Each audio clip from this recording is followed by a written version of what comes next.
মানুষ বড়ই বিচিত্র প্রাণী। সব সময় লড়াই করতে থাকে, সব সময় চেষ্টা করে যাতে সেই শ্রেষ্ঠ হয়, চেষ্টা করে যাতে তার সামনে সবার মাথা নত হয়। তাই সবার আগে শক্তি অর্জন করার চেষ্টা করে। সে শক্তি অর্জন করেও নেয়, আর তারপর ভয় দেখিয়ে সবাইকে নিজের সামনে নত করে। কিন্তু একটা গুরুত্বপূর্ণ কথা ভুলে যায়, বুঝতেই পারে না। দেখুন, আমি আপনাকে একটা উদাহরণ দিই। আপনি নিশ্চয়ই বৃক্ষ এবং তার ডালপালা দেখেছেন, যা ফলের ভারে নিচু হয়ে যায়। ফল পড়ে গেলে আবার সে উঠে যায়, তারপর আরো একটা ফল হয়, সেটাও পড়ে গেলে আবার উঠে যায়। সর্বদা নত থাকে না। কখনো হাঁটতে গিয়ে আপনি নিশ্চয়ই দেখে থাকবেন যে আপনার পা কোনো ফুলের ওপরে পড়লে তা নত হয়ে যায়, কিন্তু যেই আপনি পা সরাবেন সেই ফুল আবার উঠে দাঁড়ায়। একটা অত্যন্ত গুরুত্বপূর্ণ কথা মনে রাখবেন, যে শির ভয়ভীত হয়ে আপনার সামনে নত হয়, সেই শিরই বিরোধিতা করতে সবার আগে দাঁড়াবে। আপনি জিতে নিন, সবাইকে জিতে নিন, কিন্তু ক্ষমতার দ্বারা নয়। তাদের জিতুন প্রেমের সাহায্যে। রাধা রাধা। ঈশ্বর লতা পাতাকে দাঁড়িয়ে থাকার শক্তি দেননি, ঈশ্বর এই শক্তি দিয়েছেন বৃক্ষকে। এই লতা পাতা বৃক্ষের সাহায্যে দাঁড়িয়ে থাকে, তাতেই বিকশিত হয়। এবার এই লতা পাতা দুই ধরনের হয়। প্রথম সে যে এই বৃক্ষতে বিকশিত হয়, ফুল ফুটিয়ে তোলে, নিজেকেও সুন্দর বানায়, বৃক্ষকেও সুন্দর বানিয়ে তোলে। দ্বিতীয় সে যে বৃক্ষকে পুরোপুরি শুকিয়ে দেয়, তার প্রাণ শক্তি তার থেকে কেড়ে নেয়, আর শেষে নিজেও ধ্বংস হয়ে যায়। তাই মনে রাখবেন, যে ব্যক্তি সব সময় আপনার সাথে থাকে, সব সময় আপনার সম্বল হয়ে থাকে, সব সময় সে আপনাকে সাহায্য করে, আর যদি আপনি তার সাথে ছলনা করেন, আপনার অন্ত নিশ্চিত। এরকম কখনো করবেন না। সেই ব্যক্তিকে ভালোবাসা দিন, সম্মান দিন, আর আমার সাথে প্রসন্ন হয়ে বলুন, রাধা রাধা। কখনো আপনি কোনো কুমোরকে দেখেছেন যারা মাটির পাত্র বানায়? প্রথমে সে ভিজে মাটি মাখে, তারপর তাকে গড়ে, তারপর তাকে চাকায় দিয়ে সঠিক আকার দেয়। যদি আকার ঠিক না হয়, তা তক্ষুনি ঠিক করে দেয়, কারণ সে এটা জানে যে একবার এটা আগুনের তাপে দিয়ে দিলে, একবার এটা শুকিয়ে গেলে, তারপরে এর আকার কখনোই বদলানো যায় না। এখানে লুকিয়ে আছে একটা শিক্ষা, সমস্ত মাতা পিতার জন্য একটা শিক্ষা। মাতা পিতাও তো এরকমই হন। তাদের নিজেদের সন্তানকে সঠিক সময় মতো শ্রেষ্ঠ শিক্ষা দেওয়া উচিত। মাতা পিতা যেন কখনো তাদের বিধাতা না হতে চান, কিন্তু প্রতিটা মুহূর্তে সবসময় চেষ্টা করুন তাদের সঠিক পথ দেখানো। কখনো কোমলতা দিয়ে, কখনো ভালোবাসা দিয়ে, আর কখনো কঠোর হয়ে। তার জীবনকে, তার ব্যক্তিত্বকে আকার দেওয়ার চেষ্টা করুন। কারণ যেমন মাটি একবার শুকিয়ে গেলে তারপর সেই পাত্রের আকার বদলানো যায় না, ঠিক সেইভাবেই আয়ুর বৃদ্ধির সাথে সন্তানের শিক্ষা কখনোই বদলানো যায় না। তা মনে রাখবেন। রাধা রাধা। আপনি কি কখনো কোনো প্রজাপতি দেখেছেন? ভালো নিশ্চয়ই লাগে। আসলে প্রজাপতি কার না ভালো লাগে? ছোট হোক বা বড়, প্রজাপতিকে সবার ভালো লাগে। এবারে ভাবুন, এই প্রজাপতির সূত্রপাত কি করে হয়? এই প্রজাপতি শুরু হয় একটা গুটি থেকে, যেখানে সে সুরক্ষিত থাকে। গুটি ভেঙে যখন সে এই সংসারে আসে, তখন একটা কীট রূপে থাকে। কীট যে ভূমির ওপরে চলাচল করে, যে বৃক্ষের পাতার ওপরে সুরক্ষিত থাকে। তারপরে তার মধ্যে আসে আরো একটা পরিবর্তন, তার ডানা গজায়। তখনই সে প্রজাপতি হয়। তখন সে খোলা আকাশে উড়ে বেড়াতে পারে। সুন্দর সুন্দর পুষ্প থেকে সে মধু পান করে। কখনো ভেবেছেন যে প্রজাপতি ছাড়া আর কেউ এটা পারে না কেন? কারণ সে সেই গুটি থেকে বেরোতে পারে। যদি সে সেই গুটি থেকে নাই বেরোতো, সে উড়তেই পারত না, কখনো প্রজাপতি হতেই পারত না। আমাদের সাথেও ঠিক এটাই হয়।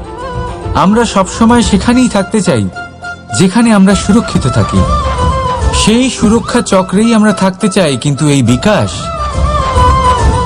বিকাশ সুরক্ষা সীমা পার হওয়ার পরেই অর্জন করা যায়। তাই যদি আপনি জীবনে বড় কিছু করতে চান, মহান কাজ করতে চান, নিজের ব্যক্তিত্ব তৈরি করতে চান, তাহলে এই সুরক্ষা চক্র ভুলে যান। সুরক্ষা সীমা লঙ্ঘন করুন, এগিয়ে যান, প্রতিকূলতার সম্মুখীন হন, কঠিন পরিস্থিতির সম্মুখীন হন, সাহস করে এগিয়ে চলুন, আরো শক্তিশালী হয়ে উঠুন। তবেই আপনি জীবনে কিছু করতে পারবেন, তবেই আপনার ডানা গজাবে, আর তবেই আপনি এই সুন্দর আকাশে উড়ে বেড়াতে পারবেন। রাধা রাধা। আমাদের কোনো স্থানে পৌঁছতে গেলে একটা মাধ্যমের প্রয়োজন হয়। কিছু মানুষ এই মাধ্যমকে রাস্তা বলে, কেউ পথ বলে, আবার কেউ বলে সরণি। মানুষ নিজের লক্ষ্যে পৌঁছানোর জন্য এই পথেরই খোঁজে থাকে, কিন্তু মানুষ একটা কথা বুঝতে পারে না, যে এই পথে এগোতে গেলে এই পথকে পিছনে ঠেলাও অত্যন্ত প্রয়োজন। যদি এটা করার ক্ষমতা আপনার না থাকে, তাহলে আপনার পথ আপনাকে লক্ষ্যে পৌঁছতে দেবে না। দ্বিতীয় কথা, যদি নিরন্তর চেষ্টা আপনি করতে পারেন, যদি সেই ক্ষমতা আপনার মধ্যে থাকে, তাহলে আপনি যখন চাইবেন, যেখানে চাইবেন, নিজের পথ নিজেই বানাতে পারবেন। রাধা রাধা। আমাদের সব থেকে ভালো লাগে বিজয়, সব থেকে অপ্রিয় হলো পরাজয়। কিন্তু আপনাকে একটা কথা বলে দিই, হার নামক কোনো পরিণাম হয়ই না।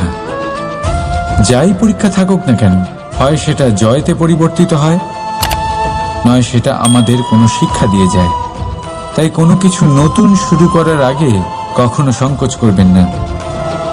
হয় জয় আপনাকে বিজয়ীর মালা পরাবে, নয়তো এই হার আপনাকে অমূল্য কিছু শিখিয়ে যাবে। রাধা রাধা। এই ছোট কাঠের ডাল দেখতে পাচ্ছেন আপনি? একটা বৃক্ষ থেকে এরম হাজার হাজার ডাল পাবেন, যা দিয়ে আপনি আগুন জ্বালাতে পারবেন, যা নিজে জ্বলে আমাদের ভোজন বানাতে সাহায্য করে থাকে, যা নিজে জ্বলে অন্ধকারে আমাদের আলোকিত করে। যদি এটাই অন্যভাবে দেখা যায়, তাহলে এমনই এক ছোট্ট ডালের টুকরো একটা ছোট্ট ফুলকিতেই নিজের সাথে হাজার হাজার বৃক্ষ জ্বালিয়ে দিতে পারে।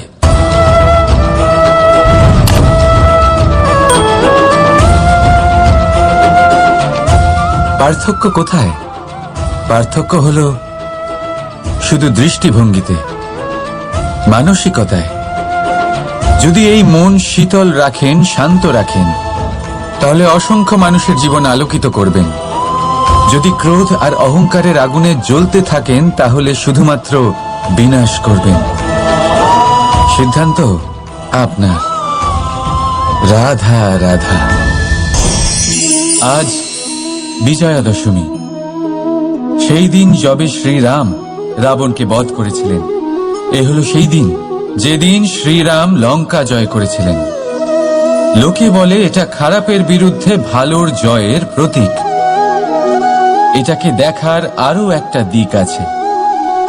আগে হ্যাঁ, এটা ভালোবাসার জয়ের প্রতীক, এটা পরিবারের জয়ের প্রতীক। আপনি তো নিশ্চয়ই জানেন যে রাবণ মহাজ্ঞানী ছিল, মহা শক্তিশালী ছিল, মহাদেবের পরম ভক্ত ছিল রাবণ। এবার যে ব্যক্তি কৈলাস পর্বত তুলতে পারত, সেই ব্যক্তি নিজে এক কাটা বৃক্ষের মতো শ্রীরামের চরণে সমস্ত বাধা আপনি অতিক্রম করবেন। রাধা রাধা। আপনি কি কখনো শুনেছেন হরিণ সিংহের থেকে পালানোর বদলে তার সাথে লড়াই করেছে? হরিণ সিংহকে আক্রমণ করেছে, কখনো শুনেছেন? কখনো না। কিন্তু এরকম হতেই পারে, এরকম হয়েই থাকে। আর এটা তখনই হয় যখন হরিণের শাবক বিপদে পড়ে। যখন তার সিংহের কবলে পড়ার ভয় থাকে, তখন হরিণীও এসে সিংহের সাথে লড়াই করতে থাকে। কারণ সে একজন মা, আর মা তার সন্তানের জন্য সবকিছু করতে পারে। এ হলো মায়ের স্নেহ, যেটা যত নরম হতে পারে ঠিক ততটাই কঠোরও হতে পারে। আর তার সন্তানের মঙ্গলের জন্য সে ক্রোধের সমস্ত সীমা পার করে তার সন্তানকে রক্ষা করেই ছাড়বে। আর সেই জন্যই তো মাকে সন্তানের জীবনে সব থেকে বড় ঢাল বলা হয়। এই মাকে আমার শত কোটি প্রণাম। রাধা রাধা। কামবোধ, এটাই আপনার অন্তরের প্রথম শত্রু। বেশিরভাগ মানুষই কামবোধ বলতে লালসা বোঝেন, কিন্তু এটা সম্পূর্ণ সত্য নয়। কামের আসল অর্থ হল কামনা। এটা খুবই সহজ ব্যাপার। মনুষ্য শরীর থাকলে, মানুষের মন থাকলে এই কামনা অবশ্যই থাকবে। এবার এটাই দেখতে হবে যে এই কামনা নেতিবাচক কামনা নাকি ইতিবাচক কামনা। অন্য কারোর জিনিসে নজর দেওয়া, অন্য কোনো মানুষের উপর নজর দেওয়া, কোনো অনুচিত বস্তুর দিকে নজর দেওয়া, এই নেতিবাচক কামনা। আর এই দুষ্কামনা মানুষকে দিয়ে অপকর্ম করাবেই করাবে। তাই মনে রাখবেন, যে ব্যক্তি নিজের কামনাকে নিয়ন্ত্রণে রাখতে পারেন তিনি সঠিক পথেও থাকেন, সঠিক লক্ষ্যে পৌঁছতেও পারেন। যিনি কামনা নিয়ন্ত্রণে রাখতে পারেন না তিনি তার পথও হারিয়ে ফেলেন এবং লক্ষ্যচ্যুতও হন। তাই মনে রাখবেন, নিজের কামনাগুলিকে নিয়ন্ত্রণে রাখুন। কাম নামক এই শত্রুর ওপর বিজয় লাভ করুন। আর আমার সাথে ভালোবেসে বলুন, রাধা রাধা। হাস্য, হাসি জীবনে অত্যন্ত মূল্যবান হয়। কথায় আছে যে হাসি এবং হাস্য আমাদের জীবনে ওষুধের মতো কাজ করে, আমাদের সুস্থ রাখে, আমাদের জীবনের অনুভূতিগুলিকে আরো সুন্দর করে তোলে। কিন্তু প্রত্যেক ওষুধের মতোই এর সাথেও এটাই হয়। প্রত্যেক ওষুধ সঠিক সময়ে, সঠিক মাত্রায়, সঠিকভাবে গ্রহণ করতে হয়। যদি এরকম না হয় তাহলে এই ঔষধও শরীরের ক্ষতি করে দিতে পারে। এবার আপনি ভাবতে পারেন, হাসি থেকে কিভাবে ক্ষতি হতে পারে? আপনি যদি অন্য কারোর উপরে হাসেন তাহলে হয়তো তার মনে কষ্ট হতে পারে, তার অন্তরের মিত্র হয়তো শেষ হয়ে যেতে পারে, আর অন্তরের শত্রু জেগে উঠতে পারে। কিন্তু এটাই যদি আমরা সকলকে সাথে এনে সকলের সাথে হাসি, তাহলে হয়তো আমাদের অন্তরের এই হৃদয়ের ভেতরে লুকিয়ে থাকা যে শত্রু তা শেষ হয়ে যেতে পারে, আর অন্তরের বন্ধুসত্তা প্রকাশিত হতে পারে। ঠিক কি না? এবার আপনাকে উদাহরণ দিই।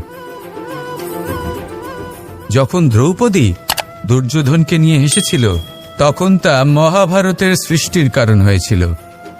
কিন্তু সেইখানেই যখন পার্থ আর মাধব একসাথে বসে মৃদুমন্দ হাসতেন তখন ধর্ম স্থাপন করা হয়েছিল। তা আপনি কি চান? কাউকে নিয়ে হেসে তাকে আঘাত করতে চান, নাকি সকলকে একসাথে এনে তাদের হাসিয়ে তুলে ধনাত্মক প্রভাব ফেলতে চান? সিদ্ধান্ত আপনার। আসুন আর আমার সাথে ভালোবেসে বলুন, রাধা রাধা। মাঝে মাঝে কিছু মুহূর্তের জন্য চোখ বন্ধ করে ধ্যানের বেদিতে বসে ধ্যান করতে চেষ্টা করুন, আর বোঝার চেষ্টা করুন যে আমরা সর্বপ্রথম কি দেখতে পাচ্ছি, কি অনুভব করছি। আপনি দেখতে পাবেন সবার আগে আপনার চোখের সামনে আপনার দুষ্কর্মগুলিকে, আপনার লুকিয়ে থাকা ক্রোধ, অন্তরের যন্ত্রণা, ভয়, নিরাশা, এই সব কিছুই সবার আগে দেখতে পাবেন আপনি। আর এই সবকিছুই আমাদের দুঃখের কারণ হয়ে ওঠে। এই সবকিছু সারমর্ম কি? সারমর্ম শুধু একটাই, সেটা হলো এই যে আমাদের এই মন তা কিন্তু দুষ্কর্ম পছন্দই করে না। আমাদের এই মন একটা সুখময় জীবন যাপন করতে চায়, সৎকর্ম করতে চায়। তাই এটাই করুন, শুভ চিন্তা করুন, শুভ কর্ম করুন, ইতিবাচক মনোভাব নিয়ে জীবনে অগ্রসর হন। তারপর চোখ বন্ধ করে অন্তরে দেখতে থাকুন।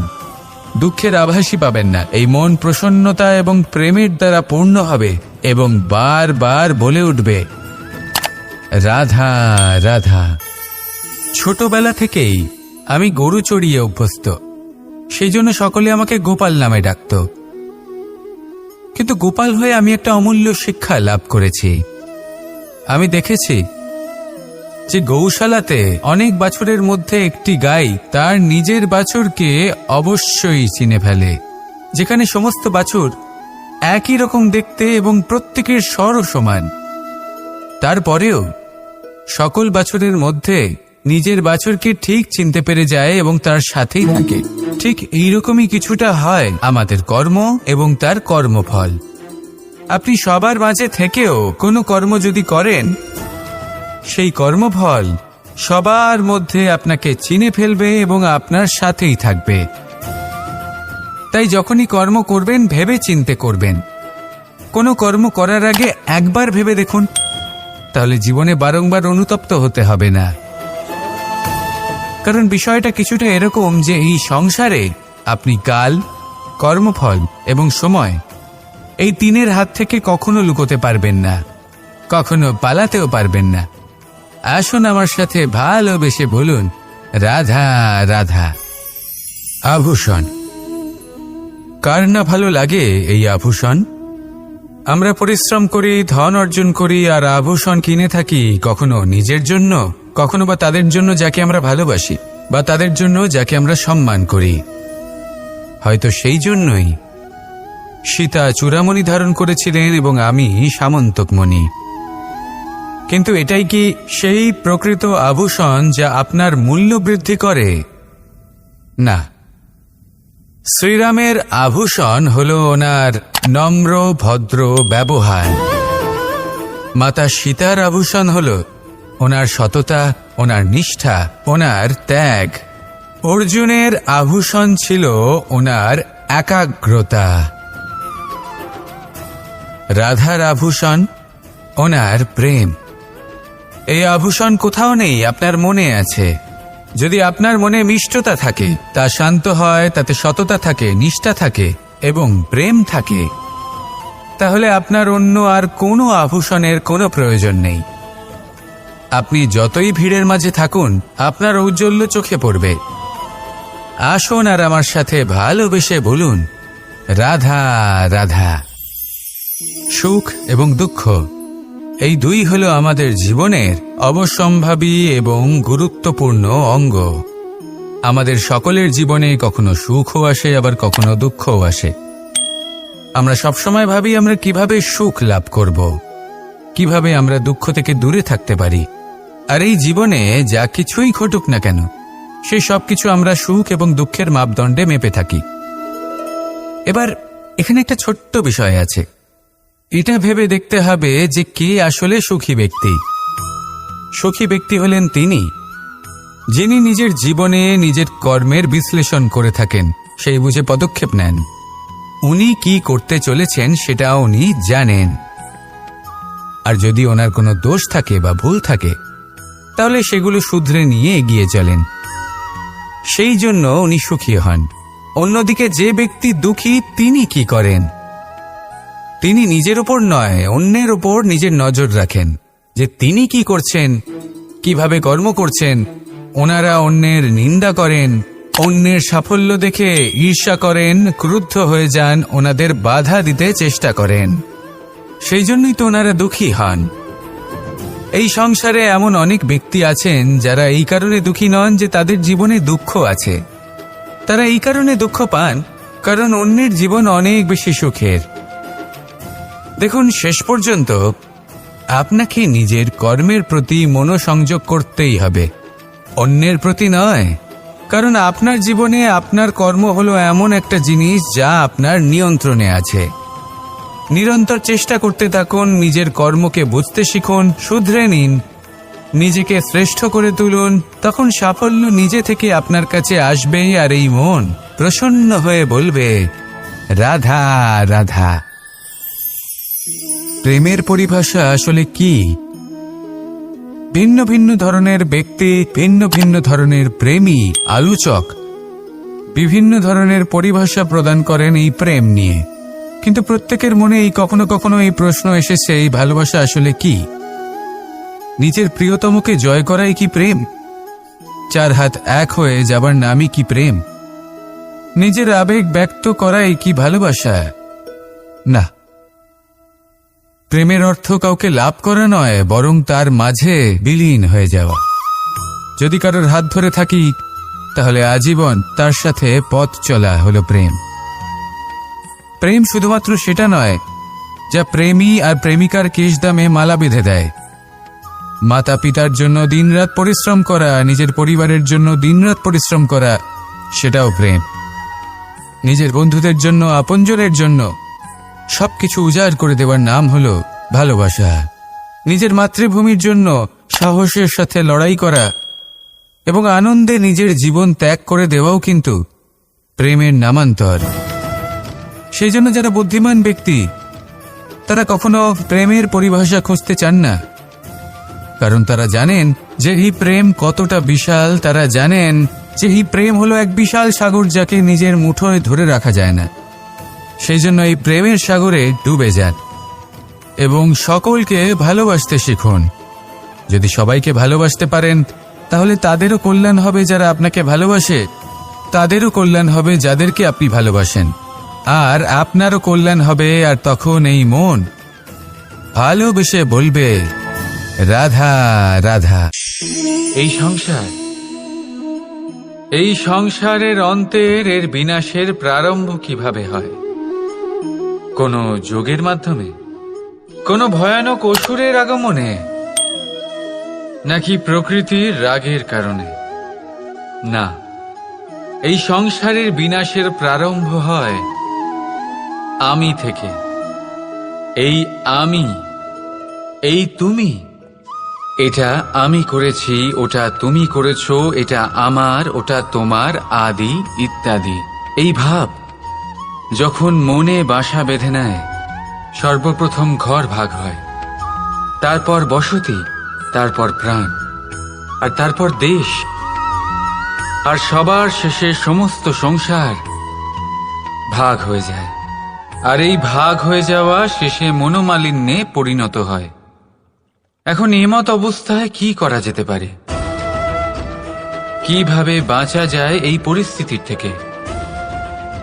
কিভাবে দূরে থাকা যায় এই বিনাশের থেকে? উত্তর সেই একটাই, করুণা। একে অপরের দরকারগুলি বুঝুন, একে অপরের সমস্যাগুলি বুঝুন, একে অপরের দুঃখের সাথী হয়ে দাঁড়ান, একে অপরের সুখের ভাগীদার হন। আর শেষে যখন এই আমি আমরাতে পরিণত হবে, তখন এই বিনাশ নিজে থেকেই দূরে চলে যাবে। তাহলে আমরাতে বিশ্বাস করতে শিখুন, আর আমার সাথে ভালোবেসে বলুন, রাধা রাধা। আপনি এমন অনেক মানুষকে দেখে থাকবেন যারা এই সংসার ত্যাগ করেছেন, নিজেদের ঘর বাড়ি সমস্ত সম্পর্ক ছেড়েছেন, বেরিয়ে পড়েছেন শুধুমাত্র ঈশ্বরের খোঁজে। মন দিয়ে সেবা করেছেন, কিন্তু তাও ওনারা কখনো ঈশ্বরের দর্শন পাননি। উল্টে মনে অসন্তুষ্টি আরো বেড়ে গেছে। কেন হয় এমনটা? একটা গুরুত্বপূর্ণ কথা মনে রাখবেন, সেই ঈশ্বরই আনন্দ। ধ্যানের অর্থ হলো মনে আনন্দের জাগরণ করা, আর সেবার অর্থ হলো সেই আনন্দকে সবার মধ্যে ভাগ করা। তাহলে যদি আনন্দকে জাগ্রত করো আর সবার মাঝে ভাগ করে দাও, তাহলেই ঈশ্বররূপী আনন্দ তুমি অবশ্যই পাবে। রাধা রাধা। যদি আমাদের জীবনে কোনো শিল্পই না থাকে, তাহলে আমাদের জীবনটাই নিরস হয়ে যাবে। এখন যদি সবাইকে আমি জিজ্ঞেস করি সব থেকে বড় শিল্প কি, তো কেউ বলবে চিত্রশিল্প, কারণ তা ওনার মনকে আনন্দ দেয়। কেউ বলবে যুদ্ধ শিল্প, কারণ তাতে বিজয় প্রাপ্ত হয়। কেউ বলবে ভবন নির্মাণ শিল্প, কারণ তাতে ছাদ পাওয়া যায়। কেউ বলবে সঙ্গীত শিল্প, কেউ বলবে নৃত্য শিল্প, কেউ বলবে অভিনয় শিল্প আদি ইত্যাদি।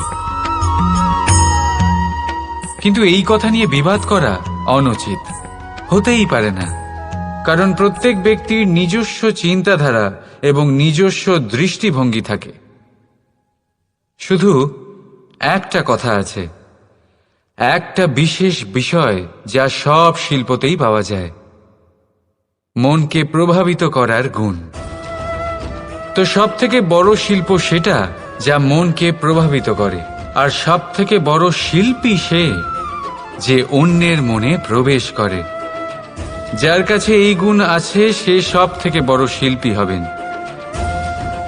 যদি এই সংসার রঙ্গমঞ্চ হয়, তাহলে আমরা এই রঙ্গমঞ্চের শিল্পী। আর এখানেও সব থেকে বড় শিল্পী সেই হবে যে অন্যের মনে প্রবেশ করে সেখানে ঘর বাঁধতে পারে। আর এই মন অবধি পৌঁছনোর সিঁড়ি হল 2.5 অক্ষরের শব্দ, প্রেম। তাহলে প্রেম করতে থাকুন, প্রভাব বিস্তার করুন। রাধা রাধা। সূর্য আর চন্দ্র দুজনেই আকাশের অমিত চিহ্ন, দুজনেই প্রকাশ বিস্তার করে, কিন্তু সবসময় দুজনের তুলনা করা হয়। কে অধিক শীতল আর কে অধিক তীব্র, কে অধিক তেজবান আর কে অধিক শান্তি প্রিয়। এবার এই তুলনা করা কি উচিত কাজ? কখনোই না, কারণ এই দুজনেই যতই প্রকাশপুঞ্জ হোক, কিন্তু এই দুজনেই ভিন্ন। দুজনেরই নিজের নিজের মাহাত্ম্য আছে, আর দুজনেরই নিজস্ব সময় আছে আলোকিত হওয়ার। তাই এদের তুলনা করা অনুচিত। ঠিক সেইভাবেই আমাদের জীবনেও তুলনা করা অনুচিত হবে। নিজের তুলনা অন্য কারোর সাথে কখনো করবেন না, আর যদি অন্য কেউ আপনার তুলনা অন্য কারোর সাথে করে তাতে মন দেবেন না, কারণ এই তুলনা থেকে নিজেকে হীন ভেবে নেওয়া আপনার জন্য ক্ষতিকর। এটা আপনার জন্য লাভজনক নয়। শুধু চেষ্টা করতে থাকুন, নিজেকে বিস্তার করতে থাকুন, আর অপেক্ষা করুন সঠিক সময়ে, কারণ সঠিক সময় আসলে আপনি নিজের গুণ, নিজের দক্ষতা অবশ্যই দেখাতে পারবেন। রাধা রাধা। জীবনে সবাই মহান হতে চায়, সবাই বড় হতে চায়, কিন্তু বড় হয় কিভাবে?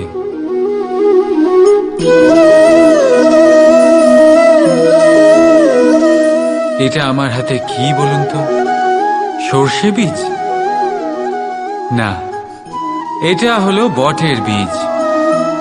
এই বীজ এত ছোট হয় যে সবার সাথে সহজেই মিশে যায়, বড়ই সহজে ধরণীতে মিশে যায়। কিন্তু যখন এটা বৃক্ষরূপে বড় হয়, আর তারপর যখন পড়ে যায়, সমস্ত পরিবেশকে কাঁপিয়ে দেয়।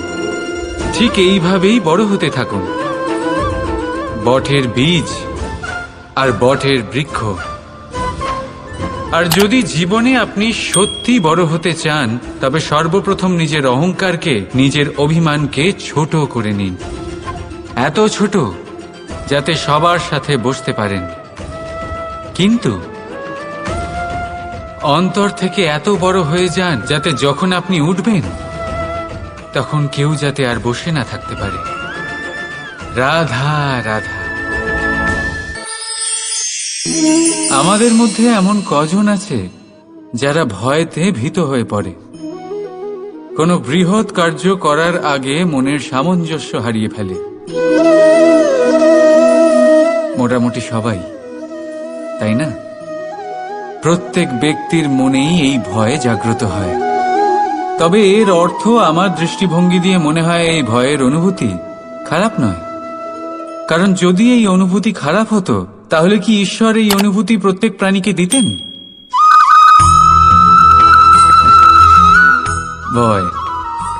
ভয়ের এই অনুভূতি আমাদের জন্য ভালো, অত্যন্ত আবশ্যক। মনে রাখবেন, যে কোনো কার্য করার আগে যদি মনে ভয় উৎপন্ন হয় তাহলে এর অর্থ এই যে ওই কার্য করার সময় অনেক সংকটের সম্মুখীন আমাদের হতে হবে, আর সেই সংকটের সম্মুখীন হওয়ার জন্য আমাদের অত্যন্ত সাহসী হতে হবে। শুধুমাত্র এই কথা মনে রাখবেন, মনে সাহস জুগিয়ে এগিয়ে চলুন এই ভয়ের যাত্রাতে, কারণ এই ভয়ই আপনাকে আপনার লক্ষ্যে পৌঁছতে প্রেরণা যোগাবে, আপনাকে শক্তি প্রদান করবে। তাই এই ভয়ের দ্বারা ভয়ভীত হবেন না, এই ভয়কে জয় করুন আর আমার সাথে ভালোবেসে বলুন, রাধা রাধা।